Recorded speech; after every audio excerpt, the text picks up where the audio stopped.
Hi there, so my name is Annette Adams and I have a homework assignment and I'm supposed to do a video presentation. It's not going to be too long, I hope.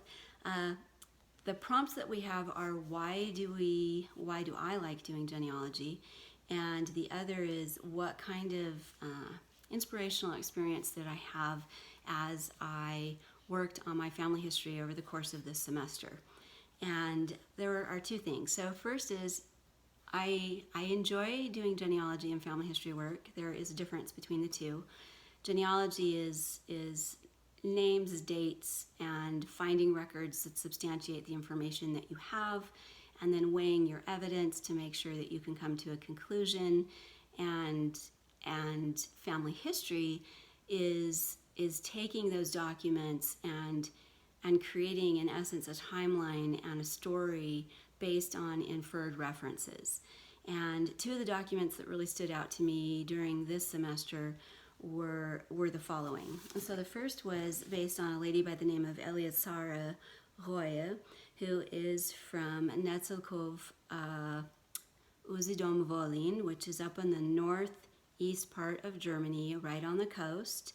And she was one of three sisters, and I dead end at her parents, and her dad's last name is Reue and her mother's last name is Sadewasser, which turns out to be a very common last name for that area.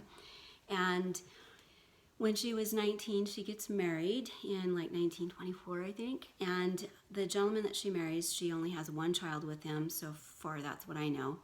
I need to do a lot more research in the records that have actually been digitized by Family Search and are available online. And I haven't had a chance to do that yet, but I will. But she kind of peters out. I don't know what happens to her. I know that she has these two sisters.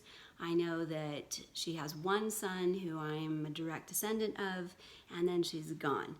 And in the prompt that I had, I needed to go search, and I found her on Ancestry, and this is her marriage record, and it's from 1876, and it's a 2-page document. So if you're ever on Ancestry looking in marriage records, civil registration records, make sure you always check for the second page, because on the second page you're going to find out who the witnesses are, and sometimes the witnesses might lead you to other family members, which is really cool.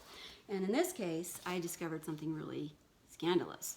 So Eleazare, which is her name, marries at the age of 63 a fellow who is a musician, and he is 31 years old. Now, this is 1876, so I don't think that he's like a rock star or anything. I'm not sure what the deal is with him. But interestingly enough, when he signs the marriage record, he signs with 3 X's, which means he can't write. So he can play an instrument, but he can't write. Or maybe he didn't want to sign his name. I don't know. Anyway, this was really cool to make this find because I don't have a death date for her.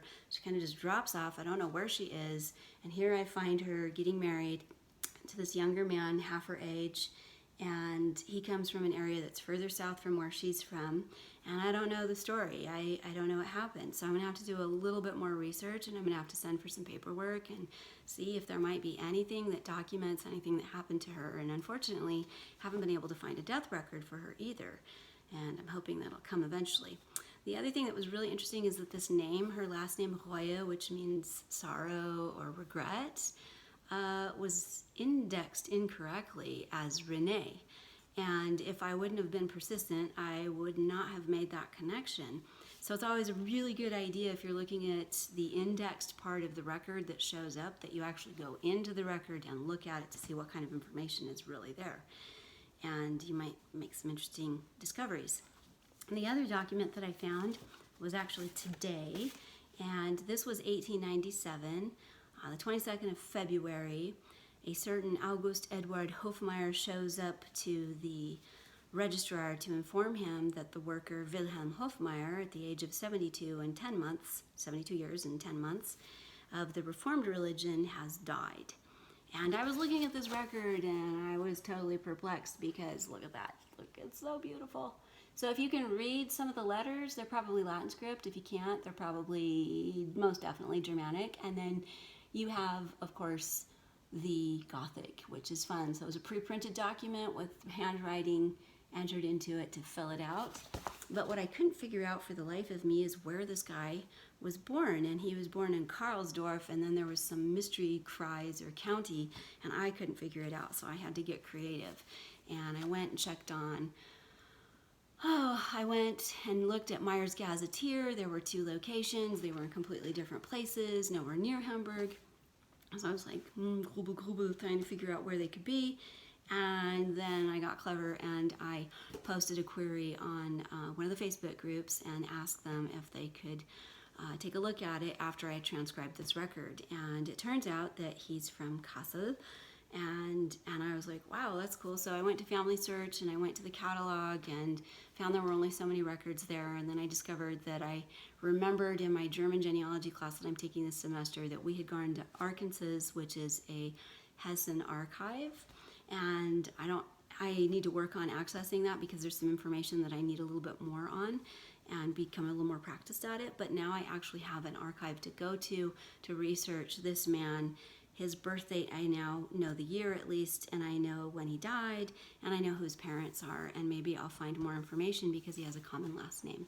So I'm really excited about finding this kind of information because both of these documents gave me a chance to extend my family tree and learn a little bit more about my family, and this gave me just a slightly different perspective, but also showed me how much I learned.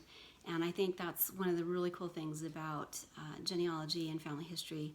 Genealogy is really all about the names, the dates, and the places, and pedigree charts, and family group sheets, and putting the information together. And family history is discovering the story and fleshing out who your ancestor really was based on inferred references that you find in these records and stories that have been created. And while I wasn't around when these records were created, and there's nobody around today that can tell me anything about them, I learned a significant amount of information from being able to read the documents, applying myself, and participating in these classes that teach me these kinds of tools. And so if you are stuck, don't give up. Consider your resources and reach out and get some help. So that's my story. Thank you.